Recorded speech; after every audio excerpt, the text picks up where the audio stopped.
عزیز طلباء و طالبات السلام علیکم۔ اب ہم اردو کی کہانیاں شروع کریں گے تو ہماری پہلی کہانی ہے فاختہ اور چونٹی۔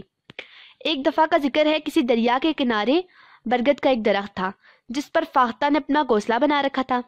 اسی درخت کے نیچے ایک چونٹی بل میں رہا کرتی تھی۔ دونوں کے ایک دوسرے سے اچھے تعلقات تھے۔ ایک دن چونٹی دریا کے کنارے کنارے جا رہی تھی کہ اچانک اس کا پاؤں پھسلا اور وہ دریا میں جا گری اور پانی کے ساتھ بہنے لگی۔ فاختہ نے جب یہ منظر دیکھا تو بے قرار ہو گئی اور فوراً ایک پتا توڑ کر اس کے پاس رکھ دیا۔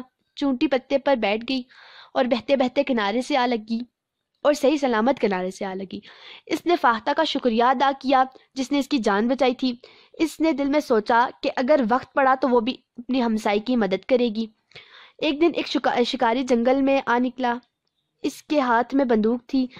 اس نے فاختہ کو دیکھا اور نشانہ باندھ دیا۔